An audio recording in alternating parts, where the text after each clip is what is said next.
Assalamualaikum warahmatullahi wabarakatuh. Halo teman-teman semua, selamat datang di podcast Ramadan spesial Ngabuburit, ngobrol santai bareng Ustadz-Ustazah favorit.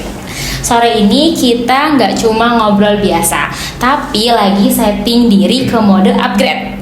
Sesuai dengan judul kita nih Ustadz, Ramadan mode upgrade, jauhi maksiat, gas amal saleh. Podcast ini akan menjadi ruang ngobrol yang santai dan ringan tapi insya Allah penuh makna. Karena di waktu menunggu berbuka ini kita nggak cuma isi dengan scroll-scroll aja, tapi kita isi dengan insight, refleksi dan motivasi biar Ramadan kita benar-benar naik level.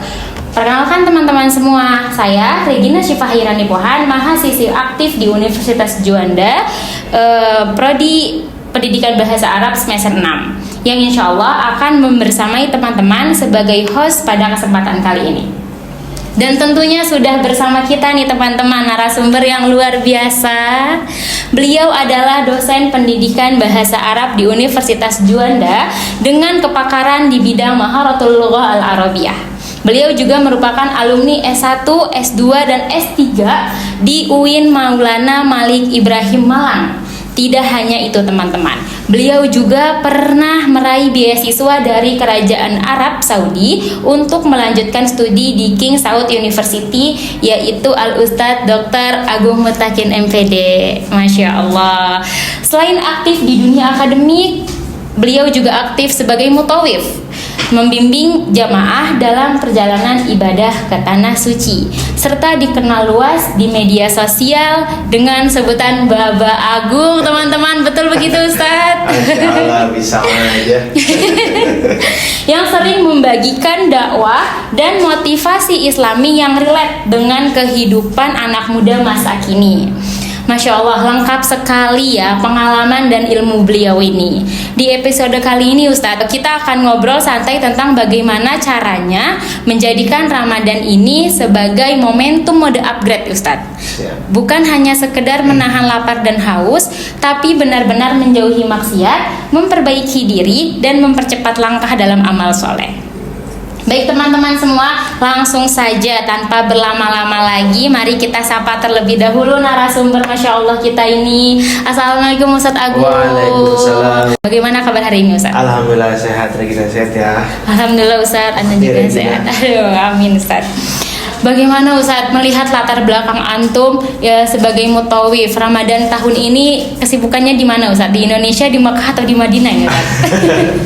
Alhamdulillah, Ramadan, setiap Ramadan pasti ada momen, setiap Ramadan pasti ada keistimewaan, dan setiap tahunnya Alhamdulillah terhitung dari 2023 karena Ramadan itu 30 hari yang lebih, hampir setiap tahun entah 10 hari awal, 10 hari akhir, bahkan pernah 10 hari full pernah merasakan di Mekah. Masya Allah. Insya Allah hari ini kalau konfliknya mereda, eskalasinya tidak meninggi, ya, tanggal 8 Maret insya Allah berangkat. Oh, Masya Allah Ustadz, karena mohon doanya nih, karena lagi tidak ini ya Ustadz, dampak ya Ustadz, dampak dari eskalasi Timur Tengah luar biasa. Masya Allah, kita doakan sama-sama semoga segera mereda ya teman-teman. Siap. Bagaimana nih Ustadz perbedaan vibes atau culture mungkin ya bahasa zaman sekarang nih, Ramadan antara di Mekah, di Madinah, sama di Indonesia itu sendiri Ustadz? Baik, perbedaannya mungkin dilihat dari segi aktivitasnya.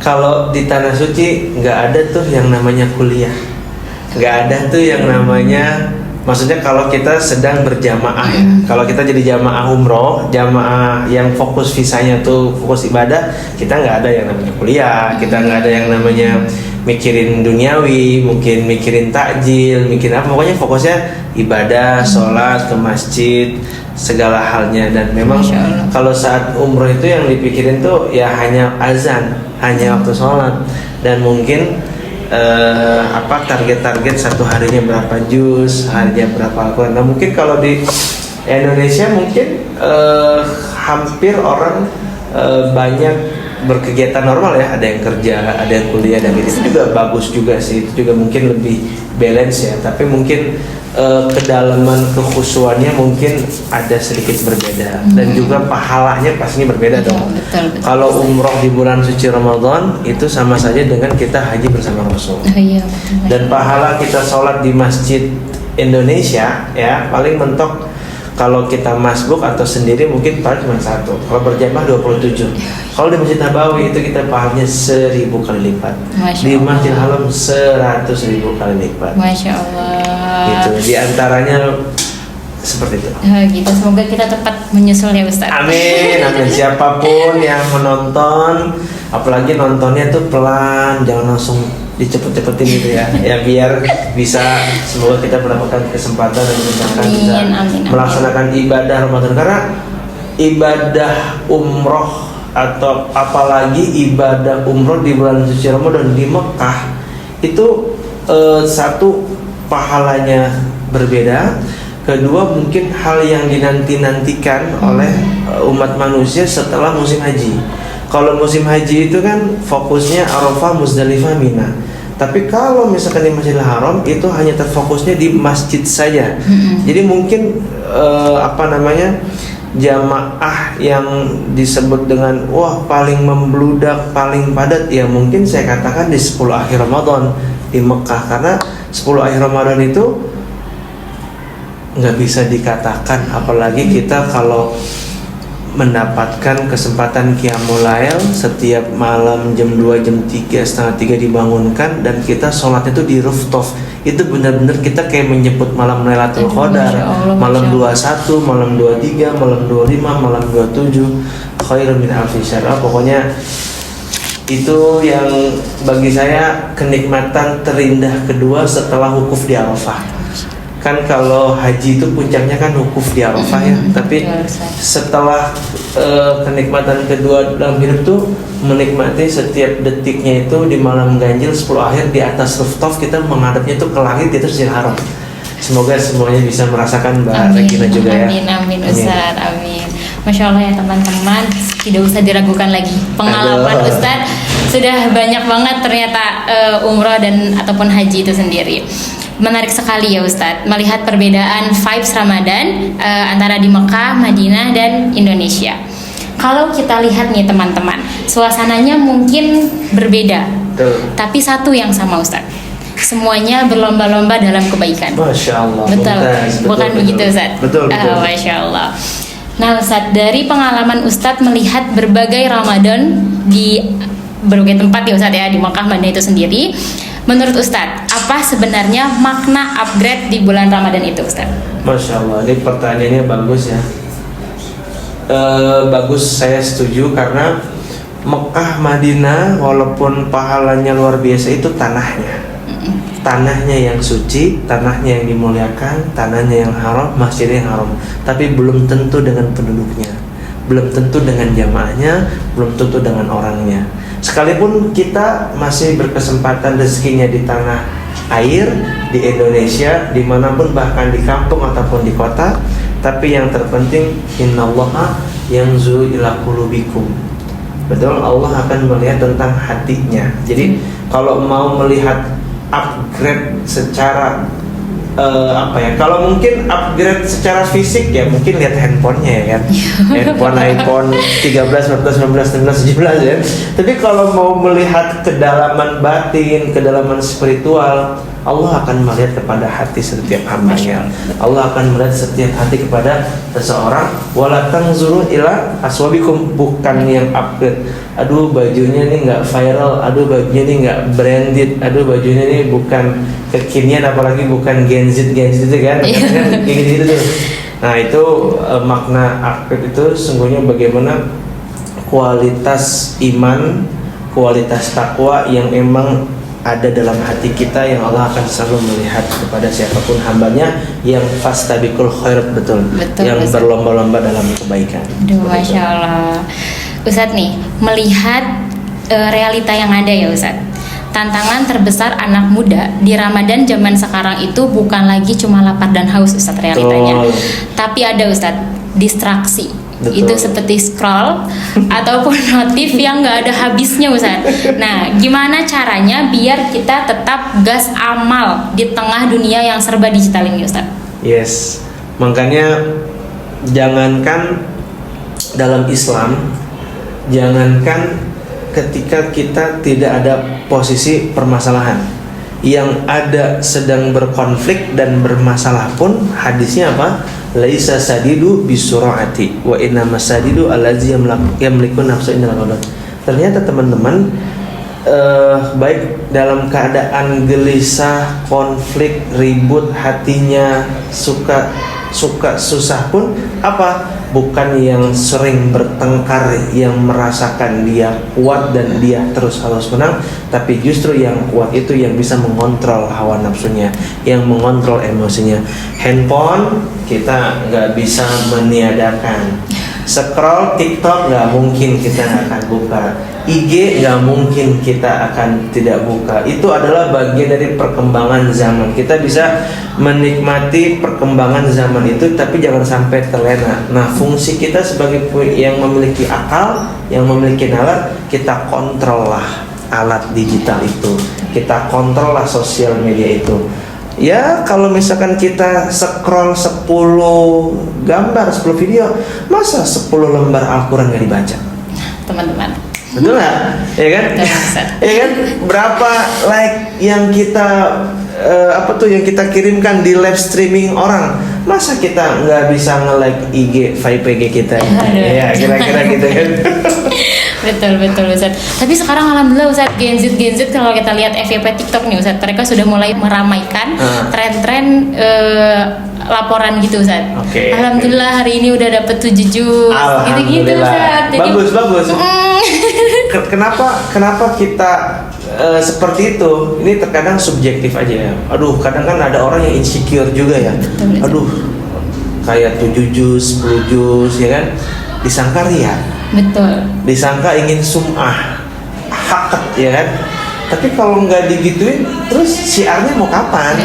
Betul. Viral itu yang punten ya, masa yang nggak jelas aja.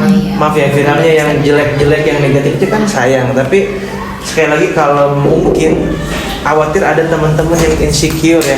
Kalau misalkan ada yang berbicara, aku sudah 7 juz 8 juz, tapi kalau nggak mau disampaikan, tapi khawatir insecure. Justru bukan insecure-nya, tapi kapan lagi kita mau bersiar sih. Sekarang setiap manusia, setiap Gen Z, setiap orang, kita ambil peran deh, ambil posisi deh, peran kita di sosial media itu seperti apa sih. Jangan sampai kita menjadi orang yang penonton, tapi sesekali kita harus menjadi yang ditonton, kira-kira seperti itu. Betul Ustaz. Nah Ustaz, kira-kira kenapa ya Ustaz, kita itu sering banget semangat di awal saja, bukan begitu Ustaz? Betul. Tapi di tengah jalan ini kita mulai kendur. Betul. Apakah itu soal iman atau soal manajemen diri Ustaz? Yes, sama seperti sholat taraweh ya. Kalau kita ngeliat di masjid, di musola kan, semakin hari bukan semakin kuat imannya, tapi semakin hari semakin terdepan softnya. Soft terdepan itu bukan kitanya yang sholat soft di depan, tapi jamaahnya semakin ke depan. Jadi mau hilang semua tuh. Ternyata ini pertanyaan menarik, dan saya sering alhamdulillah tahadusan binimah setiap tempat ketika kita ada kultum, dakwah, show gitu ya. Yang terpenting sih, kita harus memiliki daya kontrol. Susah sih kalau kita nggak memiliki daya kontrol. Dan kedua, mungkin kita juga lingkungan kita itu mau sama siapa sih sering berinteraksinya. Oke, sama temen, tapi temen yang seperti apa? Oke, pakai jilbab, tapi jilbabnya yang sering ngomongin orang kah? Atau yang sering tadarusan gitu kan? Kan juga macam-macam juga tuh. Nah, mungkin yang selanjutnya ngontrolnya itu kita kan sederhana, kan ada 30 hari ya. Ada 10 di awal, ada 10 di pertengah, ada 10 di akhir. Saya selalu menyampaikan ketika mau masuk Ramadan, jangan terus banget di awal. Betul nggak? Betul. Kalau udah 10 hari di awal jangan terus semangat. Duhanya langsung 8 rakaat. tahajudnya langsung 12 rakaat, besoknya kadang 2, kadang 4, kadang nggak ada. Tadarusnya udah langsung 4 juz, besoknya nggak ada. Akhirnya ke tengah, sampai akhirnya dia nggak hatam-hatam tuh tadarusannya. Kenapa? Karena dia tidak kontrol manajemen waktu. Nah, sehingga sederhananya kita punya 10 awal, 10 pertengahan, 10 akhir. Makanya kita seperti membuat kurva aja. Jangan terlalu langsung tinggi gitu. Jadi pelan aja. Tapi kita target itu ya. Kalau laki-laki enak ya, 1 hari 1 juz. Oh iya betul. Pokoknya kalau udah 11 hari, kalau kita nggak nyampe juznya ke 11, kita kayak punya hutang. Nah, kalau perempuan kan beda nih, lebih sedikit waktunya. Nah, berarti dia kalau misalkan 1 juz, 1 hari 1 juz, berarti dia harus 2 juz. Kalau perempuan kan lebih mulia di mata Allah, lebih luar biasa, lebih istimewa. Sehingga amalan juga kalau 1 hari 1 juz, berarti 1 hari puasa berarti harus 2 juz, 2 hari 4 juz. Jadi kelipatan itu biar, karena kan kepotong harinya kan gitu. Betul Ustaz. Jadi kita harus pintar-pintar memanajemen diri kita. Manajemen diri, manajemen waktu, kontrol betul. dan kontrol emosi sih. Emosi itu kan, wah Ramadan nih, semangat di awal, tiba-tiba hilang tuh semangatnya karena semangat di awal. Jadi nggak usah terlalu semangat, selalu aja set. Nah, nanti pas di 10 akhir baru kita benar-benar gas. Jangan di 10 akhir udah hilang. 10 akhir ke mall, 10 akhir ke ini Tanah Abang, ke Melawai, ya kan, nyiapin baju baru, baju lebaran, nyiapin opor, ya kan, siapin rendang, nyiapin, boleh aja, tapi jangan sampai sholat tarawihnya tertinggal, jusnya terabaikan, dan sebagainya macam. Gitu. Jadi intinya teman-teman, kita nggak apa-apa sedikit-sedikit, yang penting konsisten atau istiqomah ya Ustadz, itu yang paling penting. Gitu. Baik Ustadz, selanjutnya nih Ustadz, kalau boleh pilih 3 upgrade paling penting untuk anak muda di bulan Ramadan, apa yang harus jadi prioritas Ustadz? Iman sih. Yang pertama iman berarti Ustadz? Iman ya. Jadi iman itu apa ya?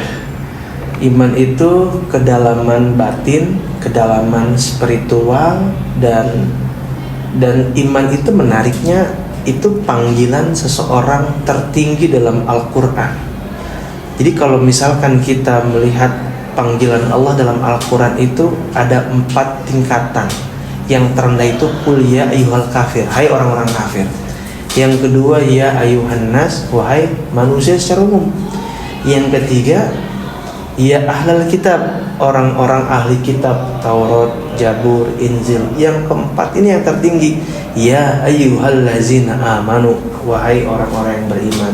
Menariknya di Al-Baqarah 183 disandingkan antara hai orang-orang yang beriman, kutiba alaikumusiyam, diwajibkan atas kamu berpuasa.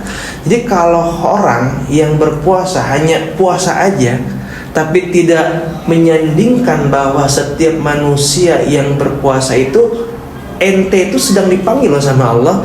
Berarti kalau kau merasa beriman, harusnya setiap hari, setiap di bulan Ramadan, iman kita harus ditingkatkan. Walaupun iman kita yazid wa yankus, tapi siapapun yang benar-benar menjalankan puasa dengan sungguh, dan siapapun orang-orang yang merasa bahwa puasa itu panggilan seseorang yang beriman, semoga siapapun di antara orang yang harus mengupgrade dirinya, yang pertama imannya harus terupgrade. Betul teman-teman. Semoga ya Ustadz Ramadan ini kita imannya terus yazid. Yes. Walayankus Ustadz. Walayankus. Walaupun ada yankus, tapi ya khusus lah. Terus gas. Ustadz nih, apakah mungkin seseorang rajin ibadah tapi sebenarnya belum upgrade karena masih nyaman dengan maksiatnya Ustadz? Itu mungkin nggak Ustadz? Wah, banyak sih. Kita tidak memungkiri, mungkin di sekitar kita banyak juga orang yang maksiat, atau mungkin ternyata maksiat itu bukan hanya zina aja, tapi termasuk yang tidak berpuasa pun bisa menjadi kategori orang yang bermaksiat dengan dirinya ya, bukan maksiat dengan orang lain kan gitu. Kalau zina kan maksiat dengan orang lain, tapi kok mungkin bisa jadi orang yang tidak berpuasa berarti dia merasa dirinya belum terpanggil keimanannya. Mungkin kalau jangankan yang tidak berpuasa, yang berpuasa aja belum tentu dia benar-benar merasa dirinya beriman, merasa dirinya dipanggil sebagai Allah, sebagai orang beriman gitu ya. Apalagi yang tidak berpuasa. Nah, gimana cara agar kita tidak agar kita terhindar dari maksiat? Basically lingkungan sih, bestie lah, circle Circle itu. Circle itu paling penting. Circle lah, mau punten ya, mau S1, S2, S3 pun, mau alim ulama pun, semuanya kalau circle-nya seperti itu kan ya maaf aja kan, ada ustadz yang A, B, C, D juga, tergantung circle-nya juga. Mahasiswa juga walaupun pakai jilbab ya belum tentu juga ya, semuanya basically tergantung circle-mu, harimau-mu. Tuh, selain lisan harimau, sekarang circle juga harimau. Iya. Dan circle digital pengaruh juga. Iya, betul. Circle digital itu kan gampang aja, dari dulu salamatul insan fi hifzil lisan. Selamatnya manusia dengan apa yang diselamatkan lisannya. Tapi selamatnya manusia fi aidil insan, di tangannya manusia. Sekarang ini selamatnya manusia ini di tangan manusia nih kan. Kita bisa komentar apa, netizen apa, julid apa, selamatnya apa gitu. Jadi sekarang udah kita banyak-banyak menyesuaikan dengan zaman yang tidak penuh kepastian lah, kira-kira seperti itu. Betul sekali Ustadz nih, gimana cara kita tahu bahwa Ramadan ini benar-benar menyentuh hati kita, bukan cuma sekedar lewat aja Ustadz? Betul, maknanya jadikan Ramadan ini bukan hanya bulan, jadikan Ramadan ini bukan hanya waktu, tapi jadikan Ramadan ini sebagai madrasah, sekolah atau universitas atau lembaga pendidikan yang memang ketika di lembaga pendidikan tersebut kita benar-benar ada istilahnya, ada guru yang mengajarkan, ada presensi, ada ujiannya, ada setorannya, ada kegiatannya, ada evaluasinya dan sebagainya macamnya. Nah, kenapa disebut dengan madrasah? Coba bayangkan, tayangan televisi, hampir semua televisi mengadakan kegiatan kultum subuh. Ada salah satu dakwah ya kan, saat sahur menemani, kemudian subuh juga ada, kemudian kuliah ba'da subuh juga ada, kuliah ba'da zuhur juga ada, kultum zuhur, kadang ada sore juga ada kegiatan, atau kultum sebelum berbuka ada kultumnya, mau tarawih ada kultumnya, ya kan? Mau tarawih ada kultumnya, mau ada yang habis tarawih, ada yang habis isya, ya kan? Jadi macam-macam, hampir semua orang yang dibicarakan apa sih? Kemuliaan Ramadan. Yang dibicarakan endingnya apa sih? La'allakum tattaqun, agar orang-orang bertakwa. Jadi ya basically sih, kalau Ramadan hanya dianggap lewat saja tanpa menambah iman, tanpa menambah takwa, yaitu termasuk orang yang merugi kan. Jadi kalau misalkan hari ini lebih baik daripada hari yang kemarin, beruntung. Hari ini sama dengan hari sekarang, berarti kita merugi. Tapi ada yang parah, hari ini lebih buruk dari hari kemarin, itu celaka. Nah, semoga kita tidak termasuk orang. Amin. Jadi Ramadan is cool. Betul sekali Ustadz nih. Menurut Ustadz, mana yang lebih dulu harus kita gas? Nambah amal atau stop maksiat Ustadz? Karena ya Ustadz, kadang kita itu semangat sedekah, tapi kita masih lupa buat jaga lisan Ustadz. Masya Allah. Iya, Jadi mana nih menurut Ustadz yang harus kita gas lebih dulu? Ini pertanyaannya menunjukkan kualifikasi mau lulus sarjana. Luar biasa, kita doakan ya biar cepat sarjana. Aduh, amin biar Ustadz. cepat dilamar. Kaget. Baik, teman-teman, apa yang kita dahulukan, ya kan? Apakah kita beramal terlebih dahulu, apa stop dulu gitu ya? Sekarang ini logikanya, ketika ada persimpangan jalan, apakah kita langsung menyeberang? Apakah kita berhenti sejenak untuk melihat kira-kira jalan itu udah sepi apa belum? Kita pakai logika aja. mungkin kan nggak mungkin kita langsung menyelonong walaupun itu sepi, walaupun ada persimpangan. Itu kan jatuhnya ini kan pilihan dilematis. Analoginya kita di persimpangan jalan aja. Nah berarti bagi saya kita stop dulu maksiat. Khawatirnya seperti itu tadi, ya kan? Dia Ya, punya uang, dia sedekah tapi melukai orang lain. Oh iya betul Ya kan? Karena akar rumputnya nggak di stop dari hulu ke hilir. Hulunya dulu kita benahi gitu kan, baru kita akan ke hilirnya juga baik. Betul. Berarti stop dulu segala amar keburukan. Karena yang Allah akan terima itu adalah taubat kita terlebih dahulu, bukan pahalanya. Sama seperti kita masuk Ramadan, kan artinya man shoma ramadana imanan wa ihtisaban ghufira ma taqaddama. Jadi harapan orang-orang yang berpuasa, harapan orang-orang yang mendirikan qiyamul lail di bulan Ramadan dengan dasar iman dan penuh harap ingin diampuni dosa-dosanya, bukan ditambahkan pahalanya. Oh, iya, betul. Sama umroh juga kan, al umroh itu kafar. Umroh satu dengan umroh yang kedua akan digugurkan dosa-dosanya. Dan ketika kita meminta kepada Allah, ketika yang disampaikan saat melihat Ka'bah, apa doa yang paling diutamakan? Al-istighfar, memohon ampunan. Jadi kalau konteksnya memohon ampunan, ingin bertaubat, berarti segala keburukan yang kita miliki stop. Sekalipun ngomongin orang, kalaupun ngomongin orang boleh asalkan di dalam kulkas atau di kompor, ngomong lagi sendiri ya. Jadi kedinginan ledeh sendiri ya gitu ya. Masya Allah ya Ustadz, jadi betul tadi judul kita ya Ustadz, jauhi maksiat dulu, baru gas amal soleh. Siap. Betul gitu ya teman-teman. Masya Allah gak kerasa nih Ustadz, obrolan kita sore ini sudah sampai di penghujung waktu. Mungkin banyak teman-teman di luar sana yang lagi dengar ini sambil menunggu buka puasa nih Ustadz. Sebelum kita akhiri, kalau bahasa zaman sekarangnya itu Ustadz, kata-kata hari ini dong Ustadz. Atau pesan sederhana tapi penting dari Ustadz supaya Ramadan kali ini gak cuma lewat, tapi benar-benar ninggalin perubahan Ustadz. Kata-kata hari ini tuh mungkin kalau orang yang tidak mempersiapkan akan biasa saja. Ya samalah kalau kita mau kuliah, jadi persiapannya ujian dulu SMP, SMA, UN, atau kita mau menikah persiapan dulu nyari calonnya, nyari seserahannya apanya. Nah ketika kita Ramadan kalau hanya sekedar bulan saja tanpa dipersiapkan ya sama aja.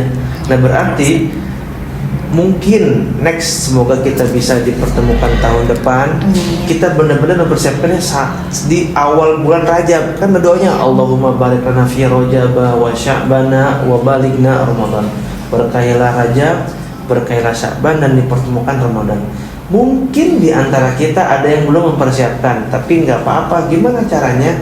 Maksimalkan, jadikan Ramadan tahun ini seperti Ramadan terakhir kalinya. Kita nggak ada yang tahu umur, kita nggak ada yang tahu waktu. 10 hari ke depan atau 1 hari ke depan, bahkan seminggu, bahkan sebulan, kita nggak ada yang tahu untuk menjemput panggilan yang ketiga, panggilan kematian, kita nggak ada yang tahu. So kalau ada yang masih belum merasa Ramadan tuh biasa-biasa aja, Ramadan tuh masih ya udah deh puasa, ya udah rawah, tapi cuman hanya rutinitas, belum ada ruhiyahnya, belum ada kedalaman spiritualnya, makanya jadikan Ramadan ini bisa jadi Ramadan terakhir kalinya. Tapi kita berharap semoga kita dipanjangkan umurnya dan bisa bertemu lagi di Ramadan tahun depan. Amin, amin, amin ya Rabbal Alamin ya Allah. Baik teman-teman semua, dari perbincangan kita bersama Ustadz Agung, kita belajar bahwa Ramadan ini bukan hanya untuk gas amal soleh saja ya Ustadz, tapi juga benar-benar menjauhi maksiat, meski pelan, meski tertatih. Masa? Kalau hari ini hati kita tergerak, itu tanda Allah masih sayang. Kalau hari ini hati kita merasa tersentuh, itu tanda Allah masih memanggil. Masya Allah. Saya mewakili teman-teman semua yang mendengarkan ingin berterima kasih Ustadz Agung atas ilmu dan nasihatnya. Semoga Allah membalas dengan kebaikan yang berlipat ganda. teman-teman semua bisa ikuti terus keseruan podcast Ngabuburit spesial edisi Ramadan di Instagram atau YouTube-nya FAIPG Unida. Sampai jumpa di episode seru lainnya. Akhir kata, wallahu yaqulul haq wa huwa yahdis sabil. Wassalamualaikum warahmatullahi wabarakatuh.